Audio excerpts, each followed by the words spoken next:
Hello everyone, welcome to my channel Srinivi studies. இன்றைக்கி நம்ம வந்துட்டு நெக்ஸ்ட் டாபிக் பார்க்கலாம், நெக்ஸ்ட் சாப்டர் பார்க்கலாம். அது என்னென்னா அவுட்கம்ஸ் ஆஃப் டெமோக்ரஸி. ஓகேங்களா? இது வந்துட்டு அதாவது டெமோக்ரஸியோட அட்வான்டேஜஸ் என்ன, டிஸ்அட்வான்டேஜஸ் என்ன, டெமோக்ரஸி இருக்கிறதுனால நம்மளுக்கு என்ன பலன்கள், டெமோக்ரஸி இருக்கிறதுனால நம்மளுக்கு என்னென்ன விஷயங்கள் நடக்குது அப்படிங்கிறத பேஸ் பண்ண ஒரு சாப்டர். ஓகேங்களா? வீடியோவுக்கு போகிறதுக்கு முன்னாடி நம்ம சேனல் வந்து சப்ஸ்கிரைப் பண்ணிடுங்க. இப்போ வந்துட்டு ஃபர்ஸ்ட் வந்து டேபிள் ஆஃப் கண்டென்ட்ஸ் பார்ப்போம். டேபிள் ஆஃப் கண்டென்ட்ஸில் என்னென்ன டாபிக் வந்து எக்ஸாக்டாக இருக்குது இந்த சாப்டரில் அப்படிங்கிறத பார்க்கலாம். ஓகேங்களா?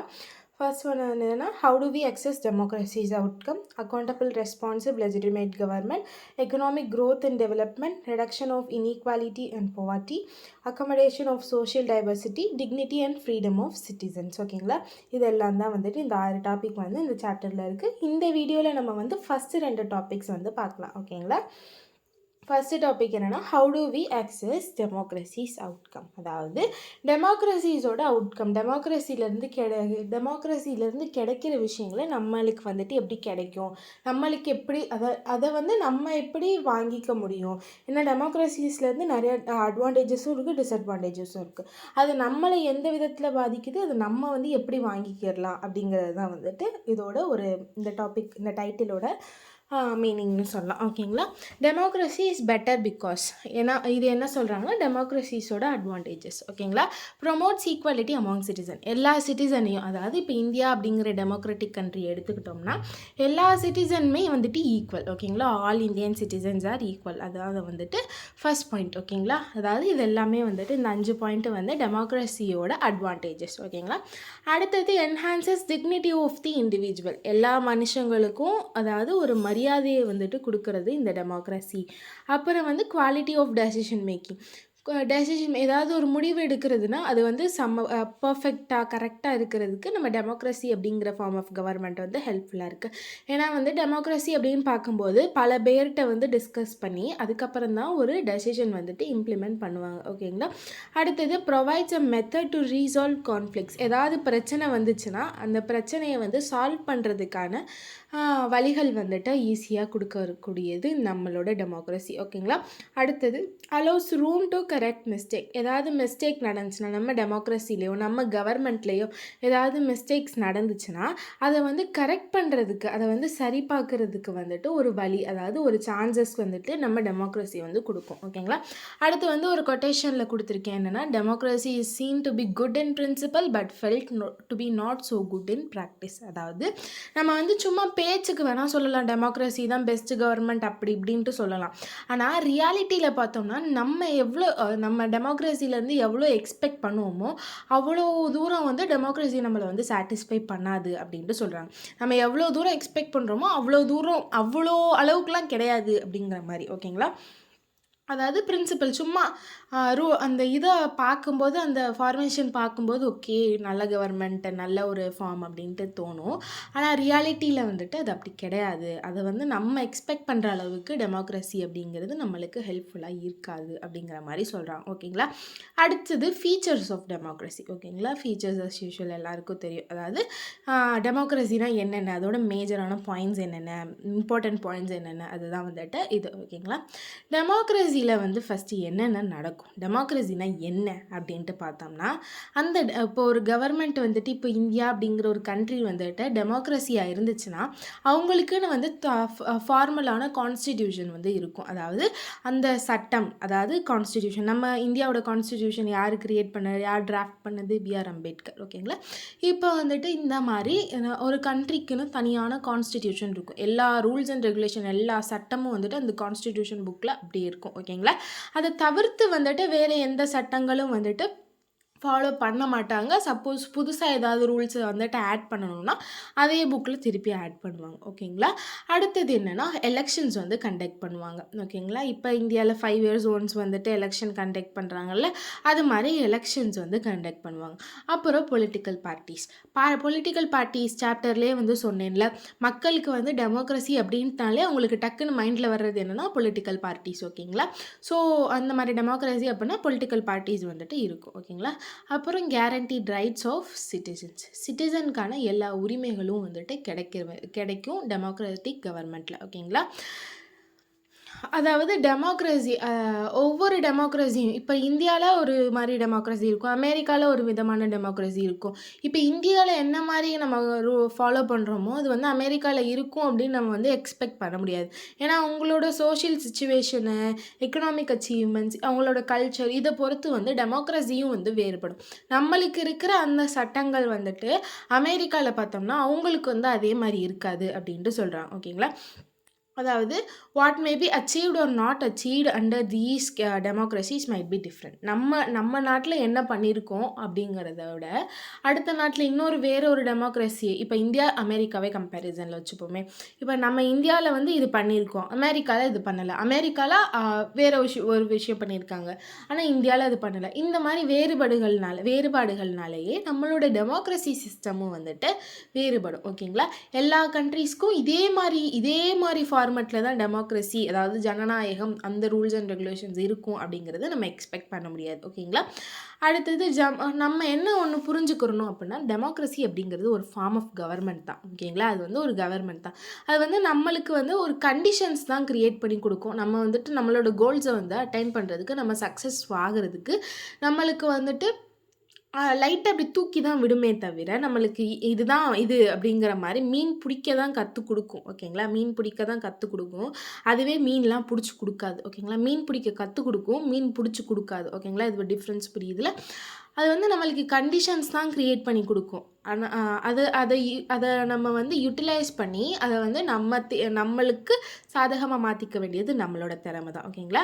ஸோ சிட்டிசன்ஸ் வந்து என்ன பண்ணணும்னா, they should take the advantage. என்னென்னா அந்த டெமோக்ரஸியோட அட்வான்டேஜஸை சிட்டிசன்ஸ் தான் வந்து எடுத்துகிட்டு அவங்களோட கோல்ஸை வந்து அச்சீவ் பண்ணணும். ஓகேங்களா? அடுத்தது accountable, responsive and legitimate government. ஓகேங்களா? இது இப்படின்னா என்ன அப்படின்ட்டு பார்க்கலாம். ஓகேங்களா? அக்கௌண்டபிள் அப்படின்னா என்னென்னா, நம்மளுக்கு வந்துட்டு என்ன ஒரு விஷயம் நடந்தாலும், அதாவது கவர்மெண்ட் வந்து என்ன ஒன்று பண்ணினாலும் அவங்க வந்து நம்மளுக்கு பதில் கூற வேண்டியவங்களாக இருக்கணும். ஓகேங்களா? அவங்க என்ன சொன்னாலும் நம்மளுக்கு ஆன்சரபிளாக இருக்கணும். ஓகேங்களா? அடுத்து ரெஸ்பான்சிவ்னா நம்மளுக்கு ரெஸ்பான்சிபிளாக வந்துட்டு அவங்க இருக்கணும். அடுத்து லெஜிட்டிமேட்னா முறையான கவர்மெண்ட்டாக இருக்கணும். அதாவது கரெக்டாக, பக்காவான, பர்ஃபெக்டாக அந்த மாதிரி ஒரு கவர்மெண்ட்டாக இருக்கணும் அப்படின்ட்டு சொல்கிறாங்க. ஓகேங்களா? இப்போ நம்மளோட இந்த டெமோக்ரஸி வந்துட்டு நம்மளுக்கு இந்த மாதிரி கரெக்டாக இருக்கா அப்படின்ட்டு பார்க்கலாம். ஓகேங்களா? டெமோக்ரஸி அப்படிங்கிறது என்னென்னா, it produces a government that is accountable to the citizens and responsible to the needs and expectations of the citizens. ஓகேங்களா? என்ன சொல்கிறாங்கன்னா, டெமோக்ரஸி வந்துட்டு அக்கௌண்டபிளாக இருக்கும். அதாவது மக்களுக்கு வந்து அவங்க என்ன பண்ணாலும் பதில் சொல்லக்கூடியதாக இருக்கும். அப்புறம் அவங்களுக்கு ரெஸ்பான்சிபிளாக இருக்கும். உங்களுக்கு என்ன பிரச்சனை வந்தாலும், உங்களுக்கு என்ன நடந்தாலும் கவர்மெண்ட் வந்து பொறுப்பேற்றுக்கும். ஓகேங்களா? அடுத்தது மக்களோட எக்ஸ்பெக்டேஷன்ஸ், அவங்களுக்குன்னு ஒரு சில எக்ஸ்பெக்டேஷன்ஸ் இருக்கும்ல, அது எல்லாத்தையும் இந்த கவர்மெண்ட் வந்து பூர்த்தி பண்ணும். அதுதான் டெமோக்ராட்டிக் ஃபார்ம் ஆஃப் கவர்மெண்ட். ஓகேங்களா? அப்புறம் என்னென்னா, டெமோக்ரஸியில் மக்களுக்கு வந்துட்டு அவங்களோட ரூலர்ஸை வந்துட்டு தேர்ந்தெடுக்கிறதுக்கான ரைட்ஸ் இருக்குது. ஓகேங்களா? அவங்களுக்கு அந்த உரிமைகள் இருக்குது. இப்போ நான் வந்துட்டு பிரைம் மினிஸ்டராக ஒருத்தர் தேர்ந்தெடுக்கணும்னா நான் வந்து நினைக்கிறேன், இவர் வந்து பிரைம் மினிஸ்டராக இருந்தால் நல்லாயிருக்கும் அப்படின்னு நினைக்கிறேன்னா எனக்கு உரிமை இருக்குது. நான் ஓட்டு போட்டு நான் அவர் வந்து எலெக்ட் பண்ணலாம். ஓகேங்களா? அது மட்டும் இல்லாமல் மக்கள்கிட்ட வந்து இந்த ரூலர்ஸோட கண்ட்ரோல் இருக்குது. ஏன்னா வந்து இந்த எலெக்ஷனில் அந்த ஆள் வந்துட்டு நல்லபடியாக இதை வந்து ஆட்சி பண்ணலை அப்படின்னா அடுத்த எலெக்ஷனில் நான் வேற ஆளை எலெக்ட் பண்ணிடுவேன். வேற ஆளை எலெக்ட் பண்ணிவிட்டு இந்த ஆளை வந்து ஆட்சியிலேருந்து கீழே இறக்கி விட்டுருவேன். ஓகேங்களா? இதனாலே வந்து அந்த லீடர்ஸ் வந்துட்டு நம்மளுக்கு பயந்துட்டு நம்மளுக்கு தேவையான எல்லா விஷயங்களையும் வந்து பண்ணி கொடுப்பாங்க. ஓகேங்களா? அது மட்டும் இல்லாமல் மக்கள் வந்துட்டு people will participate in the decision making. நம்ம டெமோக்ரஸியில் என்ன நடந்தாலும் மக்களுக்கும் வந்துட்டு முடிவெடுக்கிறதுல ஒரு ரைட்ஸ் வந்துட்டு இருக்குது. ஓகேங்களா? அடுத்தது வந்து ஃபஸ்ட்டு டாபிக் என்ன பார்த்தோம்னா அக்கௌண்டபிள். அதாவது டெமோக்ரஸி வந்து அக்கௌண்டபிளாக இருக்கா அப்படின்ட்டு பார்க்கலாம். ஓகேங்களா? Is democracy efficient and effective. அதாவது டெமோக்ரஸி நம்மளுக்கு பயனுள்ளதாக இருக்கா அப்படின்ட்டு பார்த்தோம்னா கண்டிப்பாக கிடையாது தான். ஓகேங்களா? ஏன்னா வந்துட்டு ஆனால் வந்துட்டு நம்ம நான் டெமோக்ராட்டிக் கவர்மெண்ட்டை வந்து பார்த்தோம் அப்படின்னா, அதாவது டெமோக்ரஸி ஏன் வந்து நம்மளுக்கு அவ்வளோவா பயனுள்ளது இல்லை அப்படின்ட்டு சொல்கிறாங்கன்னா, எந்த ஒரு விஷயமா இருந்தாலும் டைம் எடுக்கும். இப்போ நம்ம இப்போதைக்கு வந்துட்டு ஒரு கேஸ் ஃபைல் பண்ணோம்னா அதோட தீர்ப்பு வர்றதுக்கே 3-4 வருஷம் ஆகிடும். ஓகேங்களா? ஸோ இதனால் வந்து டெமோக்ரஸி அப்படிங்கிறது வந்துட்டு ரொம்ப எஃபிஷியன்ட் இல்ல. நம்மளுக்கு டைம் கன்சியூமிங் ப்ராசஸ் அப்படிங்கிற மாரி சொல்றாங்க. ஓகேங்களா? நான் டெமோக்ரசி கவர்மெண்ட்ல வந்துட்டு நான் டெமோக்ரசி அப்புட்னா வந்து மொனார்கி இந்த மாரி கவர்மெண்ட். மொனார்கி, மிலிட்டரி ரூல் இந்த மாரி இது. ஓகேங்களா? அதாவது பவர் வந்து ஒரே ஒரு பெர்சன் கையில தான் இருக்கும். அவர் என்ன நினைக்கிறாரோ அத அவர் பண்ணலாம் அப்படிங்கிற மாரி இருக்குமா. ஸோ அவர் வந்து என்னன்னா, எந்த ஒரு பேச்சுவார்த்தை, நெகோசியேஷன், டெலிபரேஷன் இத மாரி எதை பத்தியும் அவங்க வந்து கவலைப்பட தேவையே கிடையாது. அது மட்டும் இல்லாம மக்கள் வந்து என்ன ஃபீல் பண்ணுறாங்க அந்த பாலிசினால் அப்படிங்கிற அந்த ஒரு ஃபீல் அவருக்கு தேவையே கிடையாது. ஸோ அவர் பாட்டுக்கு அவர் இஷ்டத்தில் வந்து எந்த ஒரு டெசிஷனாக இருந்தாலும் எடுத்துடலாம். ஸோ அதனால் இந்த நான் டெமோக்ராட்டிக் கவர்மெண்ட் வந்து குயிக்காக இருக்கலாம். ஆனால் நம்ம டெமோக்ரஸியை பொறுத்த வரைக்கும் இப்போ ஒரு பாலிசி கொண்டு வர்றோம் அப்படின்னா, இந்த பாலிசி வந்துட்டு இந்த டைப் ஆஃப் இந்த குரூப் ஆஃப் பீப்புளுக்கு வந்துட்டு பெனிஃபிட்டாக இருக்குமா? இவங்களுக்கு டிஸ்அட்வான்டேஜஸாக இருக்குமா? இந்த மாதிரி ஒவ்வொரு விஷயத்தையும் பார்த்து பார்த்து பண்ணுவாங்க. ஓகேங்களா? அது மட்டும் இல்லாமல் நிறையா பேர்கிட்ட வந்து நெகோசியேஷன் அண்ட் டெலிபரேஷன், அதாவது பேச்சுவார்த்தைகள்லாம் வந்துட்டு நிறையா நடத்தி அதுக்கப்புறம் தான் வந்துட்டு எந்த ஒரு விஷயமா இருந்தாலும் இம்ப்ளிமெண்ட் பண்ணுவாங்க. ஸோ இதனாலேயே வந்துட்டு டிலே ஆகும். அதாவது ரொம்ப லேட் ஆகும் இவங்களோட எந்த ஒரு டெசிஷனும் முடிவுக்கு வர்றதுக்கு. ஓகேங்களா? ஆனால் வந்துட்டு இவங்க டைம் ஸ்பெண்ட் பண்ணுறாங்கல்ல, இவ்வளோ ரொம்ப நாள் டைம் ஸ்பெண்ட் பண்ணுறாங்கல்ல, ரொம்ப டைம் ஸ்பெண்ட் பண்ணுறாங்கல்ல, இது எல்லாமே வந்துட்டு ஒர்த்து தான். ஏன்னா வந்துட்டு டெசிஷன் வந்துட்டு எல்லாருக்கும் வந்து ஏற்றுக்கக்கூடிய ஒரு முடிவாக இருக்கும். ஓகேங்களா? அது மட்டும் இல்லாமல் சிட்டிசன்ஸ்க்கு வந்துட்டு, அதாவது மக்களுக்கு குடிமகன்களுக்கு வந்துட்டு, அதாவது இந்திய குடிமகன்களுக்கு என்னென்னா டெசிஷன் மேக்கிங், அதாவது கவர்மெண்ட்டில் வந்து ஆக்சுவலாக என்ன நடக்குது அப்படிங்கிறத தெரிஞ்சுக்கிறதுக்கான உரிமைகள் இருக்குது. அதாவது கவர்மெண்ட்டில் என்ன நடக்குது அப்படிங்கிற அவங்களோட ஃபைல்ஸு, ரிப்போர்ட்ஸ் இது எல்லாமே வந்துட்டு ஒரு தனி மனிதன் வந்துட்டு வாங்கலாம். ஓகேங்களா? இதுதான் வந்து டிரான்ஸ்பரன்சி அப்படின்ட்டு சொல்கிறாங்க. எதையுமே மறைக்காமல் கவர்மெண்ட் வந்து எல்லாத்தையும் சிட்டிசன்ஸ்கிட்ட வந்துட்டு வெளிப்படையாக வந்துட்டு நடத்தும். ஓகேங்களா? அதை தான் வந்துட்டு என்னன்னு சொல்கிறாங்கன்னா டிரான்ஸ்பரன்சி. ஓகேங்களா? அதோட அக்கௌண்டபிலிட்டி முடிஞ்சிருச்சு. அடுத்து ரெஸ்பான்சிவ் கவர்மெண்ட். நம்மளோட கவர்மெண்ட் வந்து நம்மளுக்கு ரெஸ்பான்சிபிளாக இருக்கா அப்படிங்கிறது தான். ஓகேங்களா? நம்ம டெமோக்ரஸியோட ஒரு எக்ஸ்பெக்டட் அவுட்கம், அதாவது ஒரு காமனான அவுட்கம். அதாவது நம்ம டெமோக்ரஸி அப்படின்னாலே நார்மலாக என்ன நினைப்போம்? நம்மளுக்கு எலெக்ஷன் நடக்கணும், ஃப்ரீ அண்ட் ஃபேர் எலெக்ஷன்ஸ். அதுதான். ஓகேங்களா? Regular free and fair elections இதுதான் வந்துட்டு மேக்ஸிமம் வந்துட்டு நம்ம டெமோக்ரஸி அப்படின்னாலே எக்ஸ்பெக்ட் பண்ணுவோம். எலெக்ஷன் வைங்கடா, அதாண்டா எங்களோட ஒரு இது அப்படிங்கிற மாதிரி நம்ம டெமோக்ரஸினாலே நினைப்போம். ஓகேங்களா?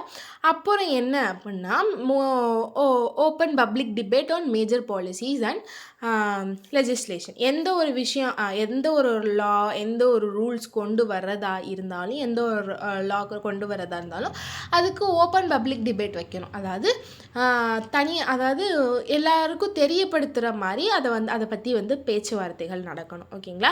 அது மட்டும் இல்லாமல் கவர்மெண்ட்டோட ஃபங்க்ஷனிங் பற்றி நார்மல் சிட்டிசன்ஸ்க்கு வந்து தெரியப்படுத்தணும். ஓகேங்களா? இதுதான் ஒரு எக்ஸ்பெக்டேஷன்ஸாக இருக்கும் ஒவ்வொரு சிட்டிசன்ஸ்க்கும். ஆனால் வந்துட்டு இதில் நிறைய டிசாட்டிஸ்ஃபேக்ஷன்ஸ் இருக்குது. அதாவது இந்த டிஸ்அட்வான்டேஜஸ்லாம் இருக்குது. ஓகேங்களா? என்னென்னா மோஸ்ட் ஆஃப் த டெமோக்ரஸி நிறையா டைம் வந்துட்டு என்னென்னா எலெக்ஷன் நடக்கும்போது எல்லா பொலிட்டிக்கல் பார்ட்டிஸும் வந்துட்டு எல்லாருக்கும் ஃபேரான சான்ஸ் கொடுக்கறது இல்லை. போன தடவை பார்த்தோம்ல அந்த இதில் டைனமிக் சக்சஷனில் வந்து பார்த்தோம்ல, அதாவது ஒரே ஃபேமிலியில் இருக்கிறவங்க வந்துட்டு திருப்பி அந்த போஸ்டிங் வருவாங்க அப்படிங்கிற மாதிரி. அதாவது ஹையான போஸ்டிங்க்கு வந்து ஒரு ஃபேமிலியிலேருந்து வரவங்க ஆளுங்களே போவாங்க. இந்த மாதிரி விஷயங்கள்னால அந்த கட்சியில் இருக்க எல்லாருக்குமே வந்துட்டு அந்த ஃபேர் சான்ஸ் வந்து கிடைக்காது. ஓகேங்களா? அது மட்டும் இல்லாமல் எந்த ஒரு டெசிஷனாக இருந்தாலும் பப்ளிக் டிபேட், அதாவது நல்ல ஒரு பேச்சுவார்த்தை மக்களுக்கு தெரியப்படுத்திட்டு அதை வந்து இம்ப்ளிமெண்ட் பண்ணுறாங்களா அப்படின்னு கேட்டால் அது வந்து கண்டிப்பாக கிடையாது. ஓகேங்களா? அடுத்தது என்னென்னா குட் ரெக்கார்டு வந்து வச்சுக்க மாட்டுறாங்க. இன்ஃபர்மேஷன் வந்துட்டு மக்களுக்கு வந்து ஈஸியாக வந்து கிடைக்கிது இல்லை. கவர்மெண்ட்டில் ஆக்சுவலாக என்ன நடக்குது அப்படிங்கிறத மக்களால் தெரிஞ்சுக்க முடியலை. ஓகேங்களா? இதுதான் ஆக்சுவலாக டெமோக்ரஸியில் நடக்குது. இன் சப்ஸ்டாண்டிவ் டேர்ம்ஸ்னால் என்னென்னா ஆக்சுவல் டேர்ம், அதாவது ரியலாக வந்துட்டு டெமோக்ரஸி அப்படின்னா என்ன அப்படின்ட்டு பார்த்தோம்னா, டெமோக்ரஸி வந்து attentive to the needs and demands of the people and is largely free of corruption. இதுதான் வந்துட்டு டெமோக்ரஸி அப்படிங்கிறதுக்கு சும்மா ஒரு பொய்யா, சும்மா சொல்லுவோம் அப்படிங்கிற மாதிரி வந்துட்டு சொல்கிற ஒரு விஷயம் என்னென்னா, மக்களோட எல்லா டிமாண்ட்ஸையும் வந்து பூர்த்தி பண்ணும். அது மட்டும் இல்லாமல் இந்த மாதிரி கரப்ஷன்ஸ் எதுவும் இருக்காது அப்படிங்கிற மாதிரி சொல்கிறாங்க. ஓகேங்களா? ஆனால் வந்துட்டு இது ஆக்சுவலாக வந்துட்டு சுத்தப்பொய் அப்படின்ட்டு சொல்லலாம். It's not impressive. ஓகேங்களா? இவங்க சொல்கிற மாதிரி அது ஆக்சுவலாக கிடையாது. ஓகேங்களா? என்ன சொல்கிறாங்கன்னா, டெமோக்ரஸி வந்து மக்களோட நீட்ஸை வந்துட்டு ஃப்ரஸ்ட்ரேட் பண்ணுது. அதாவது என்னென்னா, அவங்கள மக்களை வந்து ரொம்ப கோவப்படுத்துது. ஏன் கோவப்படுதுன்னா, அது வந்து டெமோக்ரஸி மெஜாரிட்டி ஆஃப் பீப்புளோட டிமாண்ட்ஸ் அவங்களோட இன்ட்ரெஸ்ட்டை வந்துட்டு இக்னோர் பண்ணுது நம்மளோட டெமோக்ரஸி. ஓகேங்களா? அதே டைம் இவ்வளோ நம்ம டெமோக்ரஸியை கழுவி ஊற்றுறோம்ல. ஸோ இதே டைம் வந்துட்டு இந்த சமயத்தில் நம்ம நான் டெமோக்ராட்டிக் கவர்மெண்ட் பெஸ்ட்டா அப்படின்னு பார்த்தோம்னா அதுவும் கிடையாது. நம்மளுக்கு வந்துட்டு டெமோக்ரஸி வந்துட்டு ஓரளவு பரவாயில்ல, ஆனால் நான் டெமோக்ரஸி ரொம்ப மோசம் அப்படிங்கிற மாதிரி தான் சொல்கிறோம். ஓகேங்களா? டெமோக்ரஸியே இவ்வளோ கழுவி ஊற்றுறோம் இல்லை, அப்போ நான் டெமோக்ரஸி கவர்மெண்ட்டை வந்து எவ்வளோ கழுவி ஊற்றுறோம்னு நீங்களே பார்த்துக்கோங்க. ஓகேங்களா? அடுத்தது என்னென்னா லெஜிட்டிமேட். ஓகேங்களா? டெமோக்ரஸி அப்படிங்கிறது லெஜிட்டிமேட் கவர்மெண்ட், அதாவது ஒரு முறையான கவர்மெண்ட் அப்படின்ட்டு சொல்கிறாங்க. அதாவது என்ன நடந்தாலும் டெமோக்ரஸி தான்ப்பா, என்ன நடந்தாலும் டெமோக்ரஸி தான்ப்பா நம்மளுக்கு பெஸ்ட்டு அப்படிங்கிற மாதிரி சொல்கிறாங்க. என்னென்னா டெமோக்ரஸி வந்து ஸ்லோவாக இருக்கலாம், லெஸ் எஃபிஷியண்ட்டாக இருக்கலாம், எப்போதுமே ரெஸ்பான்சிவாக இல்லாமல் இருக்கலாம், அக்கௌண்டபிளாக இல்லாமல் இருக்கலாம்.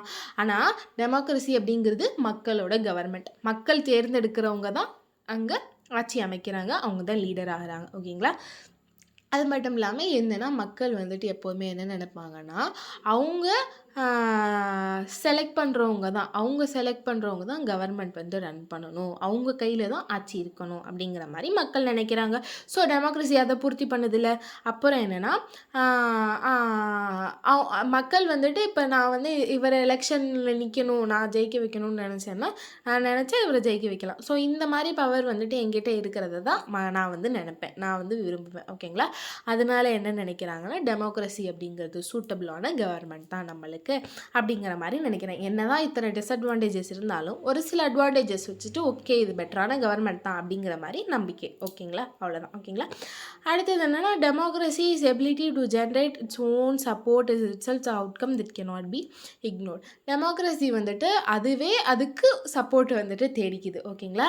ஸோ இதுதான் வந்துட்டு ஒரு பெஸ்ட்டான அவுட்கம் அப்படிங்கிற மாதிரி சொல்கிறாங்க. டெமோக்ரஸிக்கு தானாக சேர்ந்த கூட்டம் அப்படின்ட்டு சொல்லுவோமா, அது மாதிரி தானாக வந்துட்டு டெமோக்ரஸிக்கு சில சப்போர்ட்ஸும் இருக்குது. ஓகேங்களா? அதுதான் வந்துட்டு it's a best outcome for democracy. ஓகேங்களா? இதோட இந்த வீடியோ முடிஞ்சு. உங்களுக்கு இந்த வீடியோ பிடிச்சிருந்தா லைக் பண்ணுங்கள், ஷேர் பண்ணுங்கள், சப்ஸ்கிரைப் பண்ணுங்கள். தேங்க்யூ.